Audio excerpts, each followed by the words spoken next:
beerkaygii baa la doonayaa in lay hor qaado si aan u aamuso si lay aamusiyo si xaqa layga aamusiyo ayaa la doonaya in beerkayga lay hor qaado marka reer Djibouti waxaan idin leeyahay waxa la arkay cududiina waxa la arkay xoogiina la arkay waxa la arkay isku duumidiina la arkay maanta waxa la doonayo in aniga lay aamusiyo waxa la doonayo in la ii aamusiyo aniga idinka ayaa la idin arkay inaad wax goosan karaysaan idinka ayaa la idin arkay inay idinka go'antay haddee toole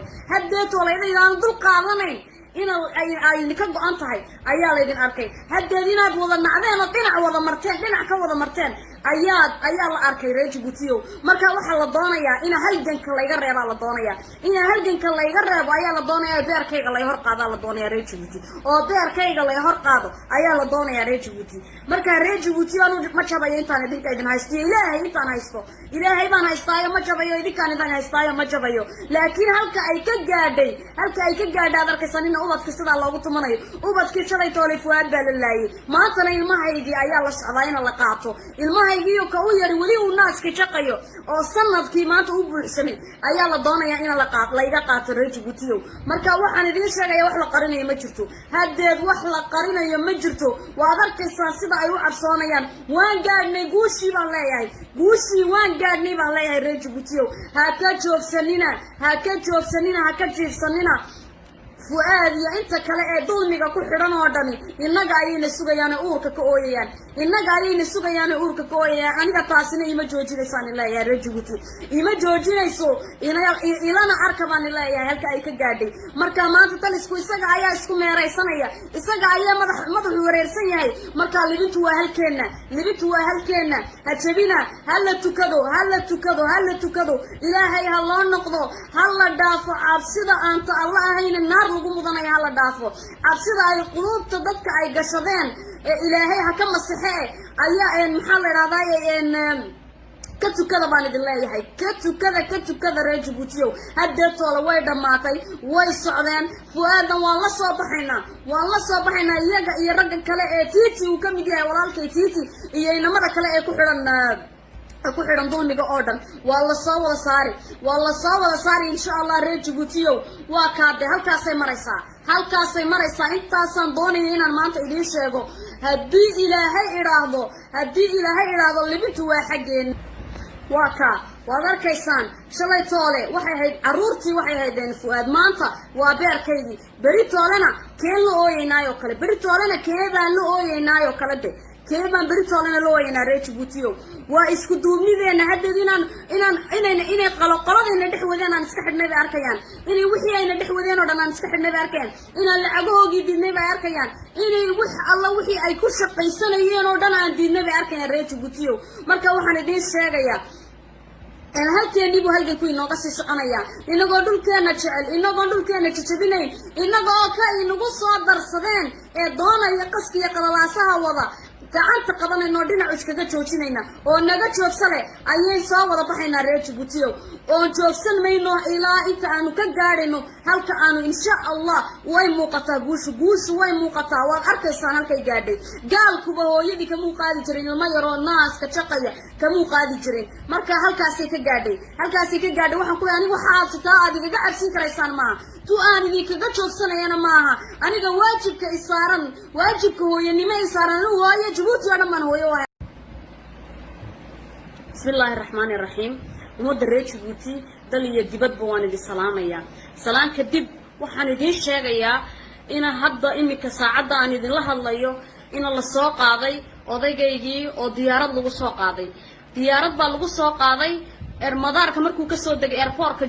Jumbuli uu ka soo degay telefoon buu igula soo hadlay wuxuu yiri ciyaalkayga ii diyaar waan qaadanayaa ciyaalkayga ii diyaar guri baan u kareystay waan qaadanayaa bigeedi marka reer Djibouti waxaan idin sheegayaa halka ay baashu gaadhay baan idin sheegayaa beerkaygii baa la doonayaa in lay hor qaado si aan u aamuso si lay aamusiyo si xaqa layga aamusiyo ayaa la doonayaa in beerkayga lay hor qaado marka reer Djibouti waxaan idin leeyahay waxa la arkay cududiina waxa la arkay xoogiina la arkay waxa la arkay isku duumidiina la arkay maanta waxa la doonayaa in aniga lay aamusiyo waxa la doonayo in la ii aamusiyo aniga idinka ayaa la idin arkay inaad wax goosan karaysaan idinka ayaa la idin arkay inay idinka go'antay haddee toole idaan dul qaadanayn ay ka go'an tahay ayaa laydin arkay haddeed inaad wada nacdeen oo dhinac ka wada marteen ayaa la arkay reer Djibouti marka waxa la doonayaa in halganka layga reebo la doonayaa ayaa la doonayaa beerkayga la hor qaado la doonayaa reer Djibouti oo beerkayga la hor qaado ayaa la doonayaa reer Djibouti marka reer Djibouti aanu ma jabayo intaan idinka idin haysto ilaahay baan haystaayo ma jabayo idinkaan idin haystaayo ma jabayo laakiin halka ay ka gaadhay arkaysan in ubadka sida loogu tumanayo ubadkii shalay toolay fuad baa la laayay maantana ilmahaygii ayaa la socdaa in la qaato ilmahaygiiyo ka u yari wali uu naaska shaqayo oo sanadkii maanta u buuxsamay ayaa la doonayaa in la qaato reer Djibouti marka waxaan idin sheegaya wax la qarinayo ma jirto haddeed wax la qarinayo ma jirto waad arkaysaa sida ay u cabsoonayaan waan gaadhnay guushii baan leeyahay reer Djibouti ha ka joogsanina ha ka jiifsanina fuad iyo inta kale ee dulmiga ku xidhan oo dhami innaga ayayna sugayaan uurka ka ooyayaan aniga taasina ima joojinaysaan ilaa reer Djibouti ima joojinayso ilana arkabaan ilaa halka ay ka gaadhay marka maanta talisku isaga ayaa isku meeraysanaya isaga ayaa madaxu wareersan yahay marka libintu waa halkeena ha jabina hala tukado ilaahay ha loo noqdo hala dhaafo cabsida aanta alla ahayn naar lagu mudanaya hala dhaafo cabsida ay qulubta dadka ay gashadeen ilaahay ha ka masaxee ayaa maxaa la yiraahdaa ka tukada baan idin leeyahay ka tukada reer Djibouti hadda toole way dhamaatay way socdeen fuaadan waan la soo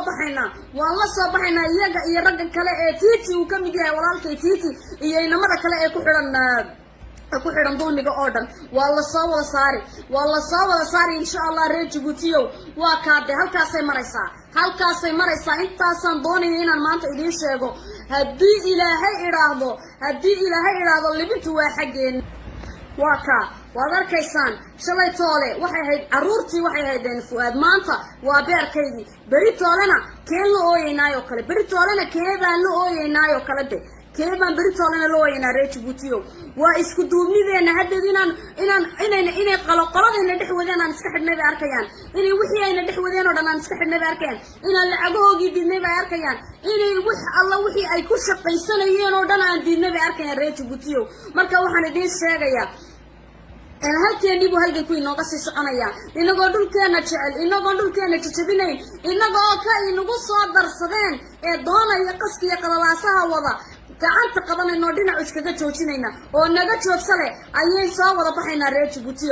oo joogsan mayno ilaa inta aanu ka gaadhayno halka aanu insha Allah way muuqataa guushu way muuqataa waad arkaysaan halkay gaadhay gaalkuba hooyadii ka muuqaadi jirin ilmo yaroo naaska shaqaya ka muuqaadi jirin marka halkaasay ka gaadhay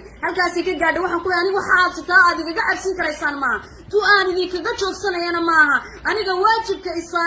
waajibka hooyanimo isaaran hooyo Djibouti oo dhan baan hooyo wahay anigu Djibouti oo dhan baan hooyo wahay waajibka diiniga iyo ka wadaniga isaar rabbo wuxuu ifarayaa inaanan xaqa ka aamusin la ilaaha illa Allah muhammad rasuulullah inaanan xaqa ka aamusin ayuu ifarayaa waajibku anigu waajibkayga waan gudanayaa reer Djiboutina maanta waa la isku wada raacay waa la isku wada raacsan yahay war salaada hala badiyo tooni way tageen iyagoon ubad dhibaatada ay noo geysteen ka daran inoo geysan buu ilaahay naga sisibaya ilaahay inaga dulqaadaya aayir insha Allah taala way naga dulqaadaya reer Djibouti sidaan iskugu duubnaanaynaa sidaana uu ogaada inuu ubadkaygii loo soo dhigtay haddee toole oo la doonayo in laygu aamusiyo xashaa lillah xaqa layga aamusin maayo waan diiday baan idin leeyahay ha ku daalinana taas waa tuad hore u soo isticmaashan filimadan waan dhamaynay anagu waan soo aragno waan dhamaynay naguma aamusin kartaan baan leeyahay waa ka reer Djibouti waan gaadhnay haddee toole waan gaadhnay dibadda inaga oo sidaa isku haysana insha Allah ayaan libinta gaadhaynaa wayna dhowdahay reer Djibouti soo wada baxa haddee toole fadhi ma hadhin soo wada baxa hala idin wada helo waad arkaysaan covidkan iyo waxaan ay ku meeraysanayaan ninka imikadan iyayin damiyaha buu ka soo dagal lagu leeyahay ka soo qaado ubadkaaga lagu leeyahay away covid ka jira muxuu kaaranteen u gelin waayeen isaga كارونتان محاولة يقولوا قلين واين إنها ريرها دوميان inay reeraha dumiyaan bay hadda toole ka gaadhay inay reeraha dumiyaan ay hadda toole ka gaadhay labada walaalaha kala kaxee labada isqabta kala kaxee weligoodba wax lagu yaqaanay maahay wax cusub oo sheegayaan ma jirto reer Djibouti marka waa idinka ayaa la idinka cabsoonaya idinka ayaa la arkaya powerkiini inaad la soo noqonaysaan war la soo noqda powerkiina aan leeyahay la soo noqda powerkiina oo soo wada baxay insha Allah biidnillahi kareem ilaahayna si fudud bay inaga dulqaad doona si fudud iyagoon dhibaato ziyaada ay noo geysan ayuu inaga dulqaadi doona kay nagu soo darsadeen dhinac inooga saara ka doonaya inuu meel gubana dhinac inooga saara ka doonaya inuu cid wax yeelana dhinac inooga saara gacmahan isaysanna Allahu akbar baan leenahay ilaahay siduu iyaga xaq ugu garansiyo iyaga uu xaq ugu garansiyo ayaan Allahu akbar ku soo baxayna insha Allah waan idin salaamaya reer Djibouti qalbigaan idinka soo salaamaya walaalahay dhammaantiinba waan idin salaamaya xaqu ifi xumaantuna way tagi حق وإفي وحماتنا ويتجي بان الله السلام عليكم ورحمة الله وبركاته أنا دتاكم عفصانا يو بان الله يا عدنا يا جايان الشيخ يا تاسي توي جوجين يسمعها السلام عليكم ورحمة الله وبركاته